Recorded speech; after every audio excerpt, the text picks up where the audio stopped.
muita saída, né, Bruce? Agora, falando em Bolsa de Valores, eu queria saber da sua opinião. Quais ações, nesse momento, que estão baratas e têm potencial aí de valorização para 2022? Você falou da Prio, acho que é uma ação que você gosta, né? Com certeza. Tem muita coisa barata na bolsa. E como que eu procuro as ações? Basicamente, uma empresa que cresce bastante, que é o mesmo se você fosse investir numa padaria, sei lá, num podcast, você vai investir numa, sei lá, qualquer coisa. Você quer uma empresa que cresça, óbvio, que seu dinheiro cresce a longo prazo, né? Os resultados aumentam. E você quer o risco baixo, né? Você fala, cara, você investe nisso aqui, mas é, sei lá, uma boca de fumo. Você fala, cara, risco alto, né? Então, Sim. talvez Mas o tem gente que crescimento tá forte... investindo, isso que é pior. Tem gente que tá dando dinheiro aí. Sempre tem, né? Crescimento forte, mas talvez o risco não seja o risco para o meu patrimônio, né? Para minha aposentadoria. Então, assim, a união das duas coisas. Quais são as empresas que crescem forte hoje, na minha humilde opinião? Empresas que... Tem empresa que cresce, por exemplo, exporta commodity, a commodity sobe e ela cresce, que é o caso de PetroRio, mas a PetroRio tem um crescimento do volume de produção que é muito forte. Então, eles já compraram campos maduros. O que são campos maduros, né? Eles compram campos das grandes petroleiras, tipo Petrobras, Shell, Exxon, Total, das grandes petroleiras mundiais, que exploravam esses campos, o volume de produção caiu, elas não têm mais interesse em explorar, que elas querem explorar grandes volumes, porque elas são gigantescas. E aí a PetroRio compra esses campos e explora os campos com um custo muito mais baixo, ganha bastante dinheiro fazendo isso. Eles já fazem isso há algum tempo. Compraram um crescimento de mais ou menos 3 ou 4 vezes o volume de produção para eles nos próximos 3 anos. Então, pode ser que eles tripliquem ou quadripliquem a produção nos próximos 3 anos, que é um crescimento muito, muito forte, muito bom. Ao mesmo tempo, ela negocia a coisa de 7 vezes EBITDA, né? EBITDA é simplesmente um tipo de lucro, digamos assim, uma forma de olhar o lucro que eu uso para ver se a empresa é cara ou barato. Porque o que é caro, o que é barato? É o quanto você paga pelos resultados, né? Assim, cara, qual o dividendo, quanto eu pago por esse dividendo? É a mesma coisa. Ou qual o lucro, quanto eu pago por esse lucro? O EBITDA é a mesma coisa. Qual é o EBITDA, quanto eu pago pelo EBITDA? É porque tem regras contábeis que é um pouco complexo e tal, então a gente fala de EBITDA no Brasil e não de lucro, porque o lucro chacoalha demais nas empresas exportadoras quem tem dívida em dólar. Fica mais fácil. Mas o conceito é o mesmo. Quanto menor ela multiplica vezes o EBITDA, mais barata ela é. Tipo, menos você está pagando pelo resultado, é isso. E a minha análise é sempre comparativa, né? Outra empresa que eu acho muito boa, é até engraçado que as minhas empresas são sempre velha economia, né? Que é bem estilo Warren Buffett, assim. O cara fala, não, eu quero comprar Meta, Google, Apple, Netflix. Eu falo, cara, eu quero comprar empresa de petróleo, empresa que fabrica armas, locadora de veículos. É o negócio mais velho do mundo, assim, enferrujado, sabe assim? Porque elas têm um crescimento muito forte que depende só delas e o preço está muito barato. Ah, mas no futuro elas vão perder. Cara, com certeza, mas no futuro eu troco e procuro outra coisa, entendeu? Sim. E aí o mercado pode me dar uma oportunidade em, sei lá, Netflix, Meta da vida, eu troco lá na frente. Mas o importante é que o resultado delas está crescendo muito forte hoje. Então a segunda é Taurus, que é a fabricante de armamentos, né? A maior fabricante do Brasil, é a maior fabricante do mundo de revólveres. O grande mercado dela é Estados Unidos, então assim, mesmo que o Brasil entre em crise e emburaque de vez e tudo mais, eles vão continuar exportando arma para os Estados Unidos. Então, o risco é mais baixo, digamos, de uma empresa no Brasil que dependa de economia brasileira. Estados Unidos, obviamente, o maior mercado de armas do mundo. A Taurus, todo mundo conhece a Taurus lá de trás, que os policiais atiravam no pé com as armas, né? As armas eram horríveis, era tipo assim, era inacreditavelmente ruim. E aí eles fizeram uma reestruturação e agora eles estão na liderança mundial na fabricação de armas. Você consegue ver até influencer nos Estados Unidos de arma, né? Lá tem influencer de arma, o cara vai e atira, filma. É bem legal. E o cara falando bem das armas da Taurus, falando, cara, impressionante ó, a evolução que a empresa teve, né? Então hoje eles têm um produto muito melhor, num preço muito mais baixo, um ticket mais baixo do que seus competidores lá nos Estados Unidos, são competidores mundiais, obviamente, e cresce muito forte também. Ela negocia 3,5 vezes EBITDA, né? Vocês lembram que eu falei que PetroRio negociava 7, ela negocia a metade.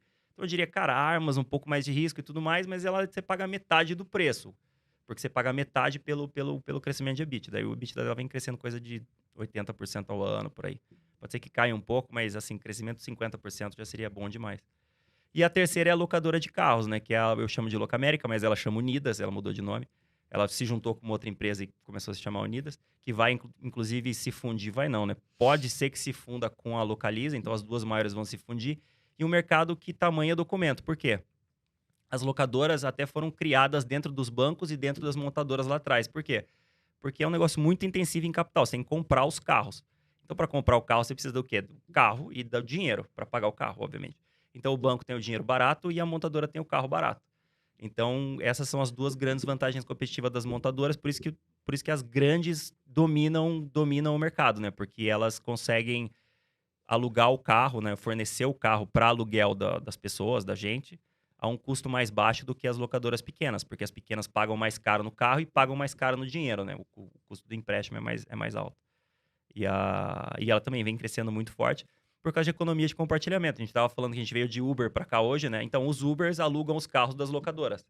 Então, o que era lá atrás uma ameaça para o mercado das locadoras, que era, putz, o Uber vai entrar, então o cara vai alugar menos carro. Na verdade, as locadoras falaram, cara, mas e se eu compro o carro e alugo pro cara do Uber, entendeu? Eu facilito a vida dele e aí eu compro mais carro. Exatamente, e mais barato, né, para eles. Eu tenho um desconto com a montadora, né, para comprar mais carro. Eu compro um monte de carro para fornecer para os Ubers.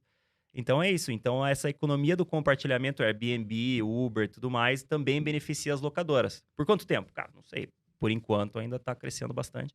E tem uma outra coisa que vai ajudar bem o resultado das locadoras, que é o aluguel de longo prazo, né? Nos Estados Unidos é muito famoso, né? O leasing. O cara compra o carro, na verdade, ele aluga, né? Paga uma taxa anual e no final ele tem um direito de compra. Elas estão fazendo a mesma coisa aqui. Ainda é muito pequeno, porque brasileiro quer pagar o carro, né? Mas assim, com um carro muito caro, talvez isso fique mais e mais popular. É um negócio meio... Como é que eu falo? É meio psicológico, assim. Se o cara fizer conta, vale a pena. Mas é meio... Você tem que pagar todo mês. Entendeu? É um ticket alto. Eu fiz até umas contas. Até tem um vídeo meu no YouTube que eu fiz, Bruce. Se o cara for parcelar o carro, ou seja, se ele for financiar o veículo, o que ele vai pagar de juros ali, ainda mais com a Selic agora, e sobe as taxas de empréstimos também, compensa você alugar o carro. Por quê? Você não vai pagar manutenção do veículo, você não vai pagar seguro, você não vai pagar IPVA, a depreciação do carro não existe, porque fica com a companhia locadora de veículos. Então, se você pensa em comprar um carro e financiar, vamos supor, você vai dar 20% de entrada, vai financiar 80%, é tantos juros que você vai pagar, faz as contas, liga em alguma empresa, a gente não vai fazer propaganda aqui nenhuma, mas liga em alguma empresa, cota quanto que custa o aluguel mensal, porque numa dessa, vale a pena você deixar o teu dinheiro paradinho ali, Selic chegando a 12%, mais fácil você deixar rendendo, e aí você não precisa tirar empréstimo, financiamento, né, Bruce? Acho que é de fazer conta. Pega o Tem dinheiro, a gasolina, viu, gente? A gasolina. Não, mas a gasolina é custo do É carro. custo da pessoa, mas se você for comprar um carro, lembre-se, é manutenção, é revisão, é gasolina. Então tem um monte de coisa, não é só o carro. Não, sim, mas o ideal, Carol, desse negócio é porque se você aluga, Você não paga, toda essa você questão paga você sorte, sabe. não te paga Isso, seguro, exato. não paga, Paga não, mas o que eu seguro. digo é que a pessoa que compra o carro, ela também tem que saber já do a mais, né? E a gasolina, tudo Sim, isso. ainda mais a Porque tem gasolina amiga minha cara que fala assim, ó, eu comprei um carro tal, carro Porsche, esses carros. Mas daí depois você tem que conseguir compensar o carro, viu, gente? Porque não dá, né? Paga uma parcela e devolve, não dá certo isso aí. Acontece, viu, gente? Com certeza. Acontece. Compra o carro e deixa na garagem. Manter o carro é caro. Tem cara que compra o Porsche e não consegue abastecer o carro. Então, cuidado, senão vai ficar tipo o aquário ali. Vai ficar empurrando. vai ficar parado na sua casa. Igual o Ike, né? Que tinha uma Ferrari na sala, né? Sim. Será que tá lá ainda a Ferrari do Ike? Porque esse cara aí deu... Esse cara aí era mais rico, né? Agora eu não sei como é que tá a situação dele. Mas vamos lá, Carol, segue a entrevista. Vou falar pro pessoal da Unidas patrocinar vocês aqui. Boa, gostei. Legal boa que ideia. você fez a cota, faz todo Tá sentido. vendo? Não Unidas. tinha propaganda aqui, Tem sinergia aqui. mas o Bruce já vai fazer o meio de campo aqui. Unidas, Mas, olha ó, pra gente. Enquanto, o Bruce vai falar com a Unidas, mas, Localiza, Movida, nós estamos abertos aqui pra conversar. Então, fica aí pra proposta pra vocês também. Venham patrocinar o nosso podcast.